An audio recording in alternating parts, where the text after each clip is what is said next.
say 6, it sounds like 6. Yeah. So let's specify Yeah. 2 EPs, a double disc, and yeah, so 6. Well, I think it's a lot of work. When you look back, it's like, wow. Yeah, so, and I feel like I could do more. EPs are, yeah, because, you know, EPs could be about a topic, it could be topical, it could be seasonal, it could be like how the artist feels at a particular time, you know. But I think there are albums these days because EPs are making a whole lot of waves right now, and they're doing really good. So, and it's easier to make. This album is 16 tracks. So, the thing about me is I could have some songs in my mind, my spirit, and then I'm just thinking about it. And then I have topics I want to talk about. So I'll say in the last 1 year, that was when I actually got to recording. I would say that was my last album, Future Now. Yeah. So when we wanted to burn it into a disc, the whole album could not go in one disc. So the distributor was like, oh, we need to split it. I'm like, no, it's one album. So it was like, oh, we need to cut some songs or we need to take it out, the songs are long. But I'm like, I have to set my mind, you know? So I'm like, okay, going forward. So this is like 2 tracks short, but that album was like over 1 hour, 50 minutes. So this one is like 1 hour, 5 minutes. So yeah, I give myself a high five on that, yeah.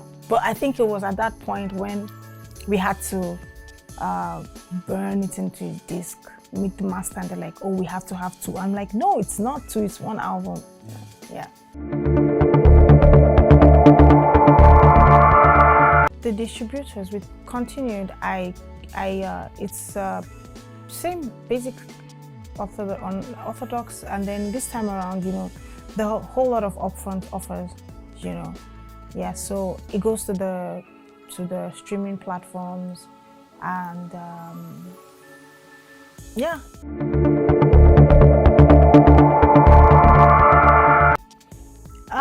Yes. But I'm not sure I can talk a whole lot about. Yes. Yeah. For now, yeah.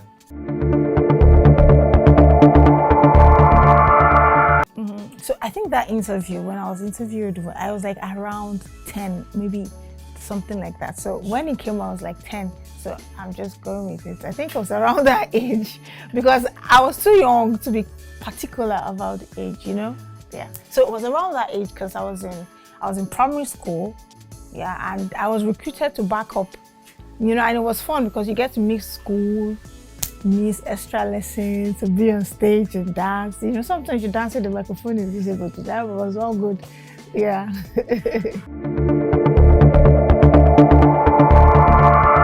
I wouldn't say I knew. I had a desire, you know, and I really wanted to. So I hoped I could, and I was grateful when I could eventually do music. But I had to go to school, you know.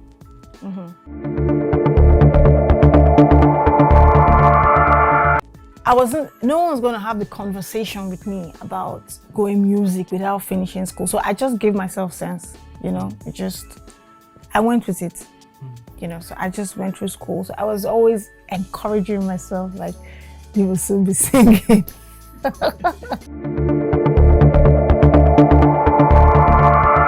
Oh, a whole lot, you know, like there's something about Believers Love World, excellence. You know, Pastor Chris is very detailed. So, and you are exposed to a large number of people, you know, so we have a huge number of people. And then we have the word, you know, so it helps you fine-tune your music and your ministry. So you have the opportunity to sharpen your skill and then to sing. Your family is a large family, you have crowds, so you build confidence quick. You know, and because there are a lot of singers and musicians in church, you have to learn to define your sound quick enough. Okay, like I was very poppy. My music was pop, you know, it was really different, you know, and because everyone was used to conventional gospel, you know, like, so I'm coming with riddles, I'm coming with a lot of rhymes, a lot of melodies, EDM, all of that. So I was just expressing myself, you know. I wasn't really thinking about selling CDs. I just wanted to sing the songs I wrote, you know, and I loved the songs I wrote. So the reality of what people want to hear when you're in Nigeria, you know, it didn't set in, you know, and gladly my music was accepted early enough, not at, you know, but so I wasn't discouraged, you know. So the sound was very experimental, because I was just doing everything I could do, you know. I wasn't giving a thought to what Alaba was saying, you know. Sure, like that debut album, you know, like the studio where I worked, you know, like these Alaba guys, then they had a way with studios, you know. They knew where people were recording, and then they just felt like some kind of judge, you know, like some Michael, like some Simon Cowell. They would just be like, you are singing, it no consign them. The next thing you just hear is, this song no go sell. It's like, oh God, who are you? Say, do you know me? I've marketed this. It no go sell. Hey. You don't want to know. Those guys were arrogant, man. All up in everybody's business, you know. I would say that they played a role in encouraging the Nigerian sound. Because, you know, that was when we were big on maybe the Celine Dion's and the integrity music.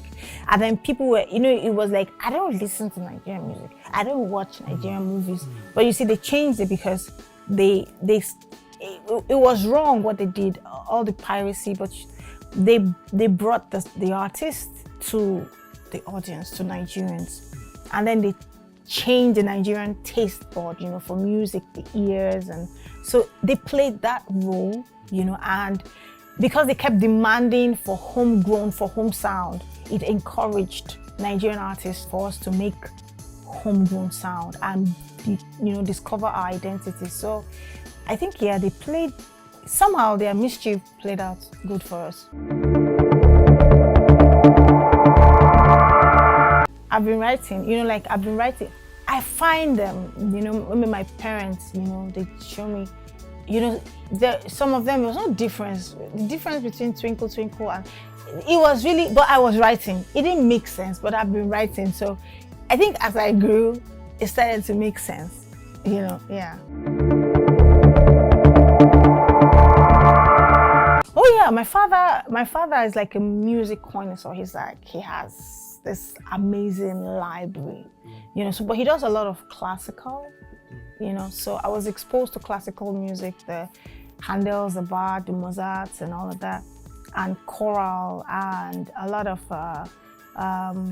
Mary McKee, yeah, so Mozart, you know, so I was exposed to a lot of classical, a lot of good music, you know, so it helped my lyric, my construction, you know, and my musical mind. Yeah, so my father, my mother, and both of them choir members in the same church. My father used to be choir master. Like in church, then they rotate it. So this would be choir master and all of that.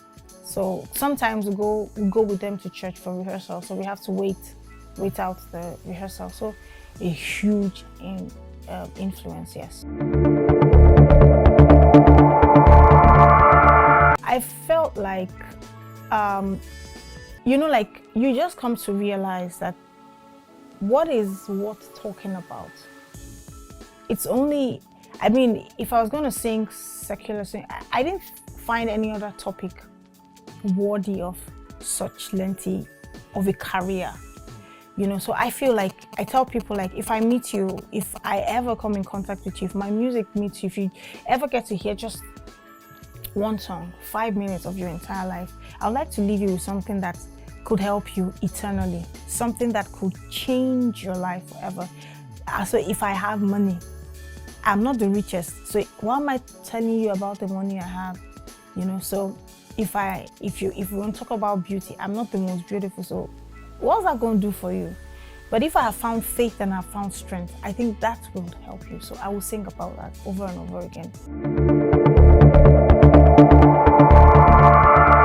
You know, like what I do, gospel music, it's a calling, like you are a messenger, and that's how I receive it, you know. And I believe in relevance, you know, like you make music for a people, you are going to deliver it to people, you know. You must be open to like delivery is everything. Like if I go to a restaurant and I want to buy a meal, you know, you've got to present it, you know, in the best, most attractive way, you know. So if you're dealing with a very dynamic generation and you have a dynamic message, you must be dynamic in your delivery and intentional about it so that they know it's for them.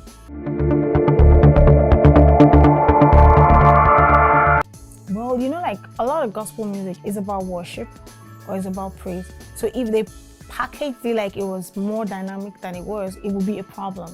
So I think everyone does what they need to do, you know. So I think, and a lot of dynamic artists are coming out. So you see a whole lot of that influence, you know, in music. So, but you find that what I like about Christian artists, they know what they do.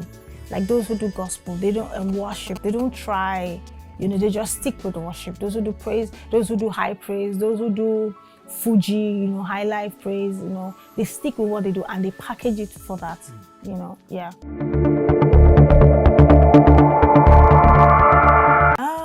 When you say secular, like the national anthem is secular, movie soundtrack is secular. Let's say Afro-pop. Well, you know, like these days, music hits you everywhere. There was a time when it was like, but now you walk into the mall, you're waiting in line, you're in the bank, you're going to listen to what they want you to listen to. So to say you don't hear secular music is unrealistic. You know, like gospel artists, we have to be very careful because there's so many people who look up to us with all kinds of expectations, and a lot of them unrealistic. But then we try to balance it. So we only talk about what would help, you know, people. Because, for instance, if I go now and be like, oh, I listen to secular music, that's some people, that's all they'll take from this interview, you know. And then I find myself in battles like, did you not hear all the other things I said? Is it only that, you know? So it's like, that's not all I said. That's not, you know. So we always try to stay focused because we're like, oh, we try to avoid controversy because there are some people who need you to say certain things to make them do what they always wanted to do, or make you the excuse or the reason why they're doing what they're doing. So we just be like, we hear music, and as musicians, sometimes we need to reference certain sounds, you know. Yeah, so but because you say you listen to doesn't mean I consume it. So we just be like, we hear it, you know.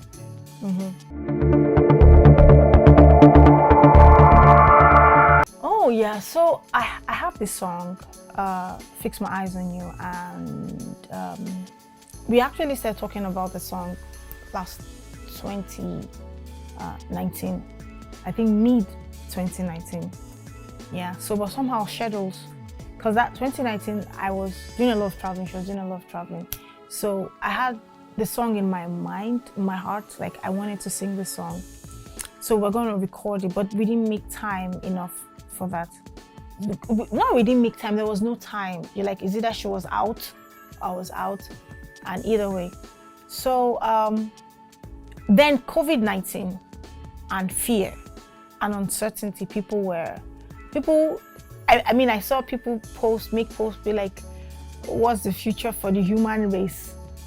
You know? Yeah, because people were scared, you know, given the kind of information that was flying around, you know. So then it became very needful that we record the song. And so we recorded it. We actually recorded that song January 16th this year. You know, I think that the fan base are responsible for a whole lot, you know, because I mean, I just go on Twitter and somebody's comparing me to someone else, and the next thing people are arguing. And for all you know, I just had a conversation with this person. So I think, like in gospel, we don't have a lot of that. We don't have a lot of that conversation. But I see a lot of toxic conversation between fan bases. So I think, I don't want to say the fan base is responsible so they don't come after me. But I think that they play a huge role. And then maybe management, and then I think because a lot of male artists are headlining a lot of sounds, so they, maybe for more visibility, so, but I don't think there is animosity there. I don't think so. I think it's the perception of it, yeah. I actually get culture shock when I travel, to places where it's just, like in Lagos is very balanced, to the point that people will say Lagos is no man's land. Of course, Lagosians don't want to hear that, but not because they mean it's no man's land, but because it's home to everyone. You come into Lagos and you find your feet, So it helps because every day in school, there is Ogene, there is Ikechukwu, there is Temitope, there is Idris, So you grow up Nigerian. That's what Lagos does for you. And then you learn a bit of the languages, and the culture is there every day, and then you have maybe a cultural day in school, and then it's everywhere. So you just accept you just grow up Nigerian. That's what Lagos, and then it helped me because I make music for Nigeria and the world. I don't make music so like when I'm writing, I'm thinking of everyone. Yeah, I think I don't think it's something. I don't think there's a challenge there. I think we haven't approached it, because Nigerians love music. And you find Christian communities everywhere. Nigerians are religious people, So I think we need to, I was actually having this conversation with my management. Like when we say tour, we just think, I think it's not just gospel Christian music. I think it's, yes, because when we say tour, by default, we just start dropping countries. We don't think Abuja, Port Harcourt, Owerri, Lokoja, Lagos, Ogun State, Abeokuta. We just feel like, maybe it's still finish, so maybe I should apologize at that point. But I think I was just having that conversation, like Nigerians love music and Nigeria is the springboard for most of us. But then when it comes to tour, we just feel like Tokyo, Ontario, Mombasa, get your ticket ready, and then Port Harcourt people are like, and we're the ones that launched out. Let her be doing. I actually had a conversation on my Facebook. I posted a country I was doing, and then the next thing was like, don't mind that. So Nigeria, they forbid tour, abi, No.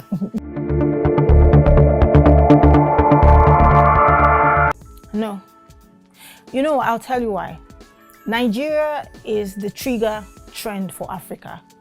So Nigerians might not, maybe Spotify, Apple, all those places, because of data.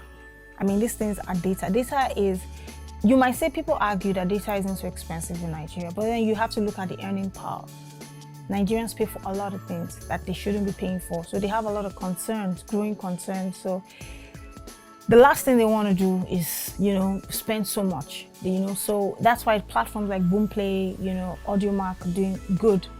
So, but you can't say you cannot do it Nigeria, because Nigeria determines, I'm saying this with all humility because I know this platform is huge across Africa, but Nigeria influences, maybe I should say it that way, the trending songs in Africa. So if a song does well, everybody knows. So I'm not just saying something, so you people will not say she's the one that said it. I'm not saying it, it's something we all know. So if a song does well in Nigeria, it's like a given. It's going to do well everywhere. So because they're streaming your songs, they are streaming it because Nigerians are talking about it, and these are the platforms they use to hear music. Nigerians, no time. You release the music, I tell you what, bloggers help them, they put it for free download. They cannot download it, they'll come to your page, I cannot download it. Do something about it, because they feel like, Wait up, I'll come. I beg, where is the download? You know, they want download it, they stream it, then they tell you how they feel on top, say then download down. No time, you know.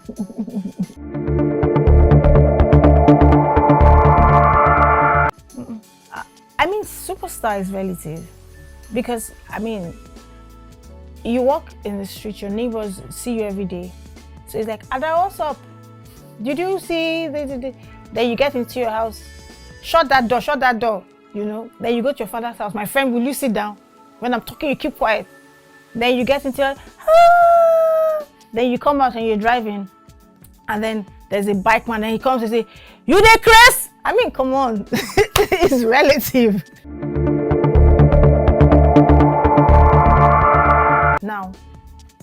Now, the one we released, because, you know, like my songs, I don't do a lot of lyrics, but I don't do lengthy choruses and lengthy verses, but they're very impactful. So there was a lot to say in the song Now. So it wasn't like it was difficult, you know, like there were so many things to say. So it had to be which was most appropriate, which said most, you know, yeah.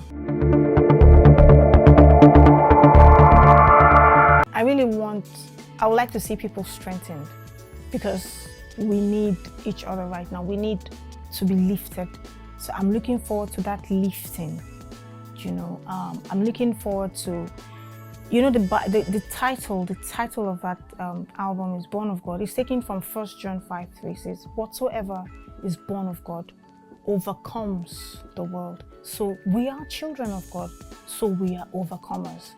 It doesn't matter what comes in front of you. Your story has been written. You overcame. So if we go with that mindset, whatever comes our way, we need to remember that we overcame. So going forward, Born of God, I want to see people strengthened. I want to see strength.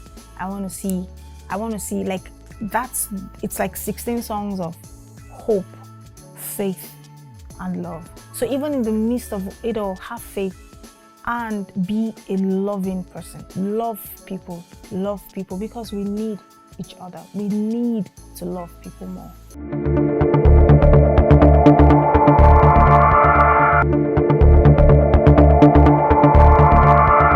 I think it's a perception of it. You know, people aren't paying attention to the numbers. You know, people just think gospel music. I think if people realize the impact and the numbers that gospel music is doing, we will get some more respect.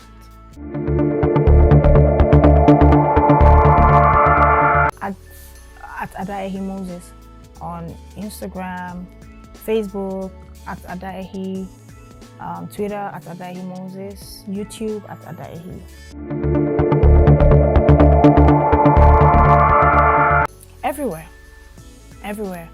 Everywhere. And when it comes out, I will be live on YouTube, you know, performing a concert on that day. So I think this is the first place I'm saying it. Yeah. So you can get everywhere you get your music, everywhere you subscribe, it's going to be live there.